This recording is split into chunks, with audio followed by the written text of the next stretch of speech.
Hello বন্ধুরা, নমস্কার। আশা করি সবাই ভালো আছো, আমিও ভালো আছি। তো বেশি তো এখনই হলো গরমের টাইম। তা গরম তো না, আমরা চাইলেই তো বৃষ্টি আসবে না, সবই রয় ভগবানেরই ইচ্ছা। চাইলে ঝড় আসবে না, চাইলে বৃষ্টি আসবে না, তা ওনারই ইচ্ছা। যেহেতু বৃষ্টি যখন উনি দেবে তখনই হবে। তা গরমে সবাই বেঁচে থাকো। গরমে শরীরটা খারাপ হয় যেহেতু জলদি, তাই গরমের থেকে একটু বাঁচিয়ে থাকে সব।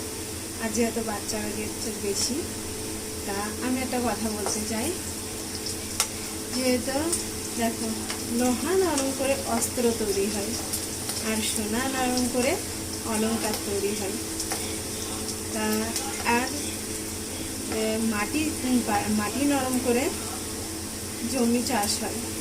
আর যেহেতু সেই মাটি নরম করে একটা সুন্দর গঠন ধরা মূর্তি তৈরি হয়, চাই যে কোনো মূর্তি হোক, চাই ভগবানের হোক, ইয়া যে কোনো একটা মূর্তি তৈরি হয়। আর সেই মাটি দিয়ে ইট তৈরি হয়, যে কি আমরা যেহেতু সেই ইট দিয়ে ঘর বানাই। তা আর তখন ওই ইটটা যখন কাঁচা থাকবে, তখন জল দিলে ইটটা যেহেতু ভেঙে যাবে, গুঁড়ো গুঁড়ো আবার সেই মাটি দিশি চলে পরিণত হবে মাটি দিশি। আর সেই ইটটা যখন আগুনে পোড়া দেওয়া হবে, তখন ইটটা শক্ত হয়ে যাবে। তাকে তুমি ঝড় বন্যে জলে যতই ভিজো, সেই ইটটা গঠন কখনো আর ভাঙবে না, ইটই গঠনই থাকবে।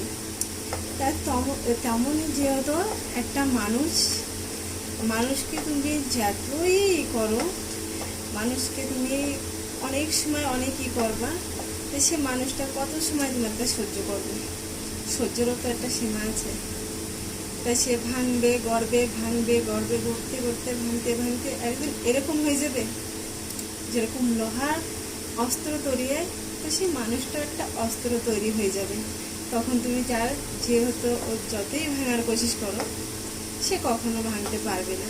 কেন কি, তুমি তাকে তো যথেষ্ট ভাঙার কোশিশ করেছ, সে ভেঙেছে, যতবার ভেঙেছে ততবারই সে ভেঙেছে, ঠিক আছে। আবার যেহেতু সে নিজের পায়ে দাঁড়ানোর কোশিশ করেছে, কি আমি নিজের পায়ে আবার দাঁড়িয়ে যাই, তাহলে যখন দেখছে কি আর এরকমভাবে হচ্ছে না, যে সবারটাই মেনে নিয়ে চললে তো হবে না, নিজেরও তো একটা ইচ্ছা আছে, আমি নিজেও তো একটা জীবন, একটা মানুষ আমি, তা আমার কেন বাঁচার অধিকার নেই? আমারও একটা বাঁচার অধিকার আছে। তাহলে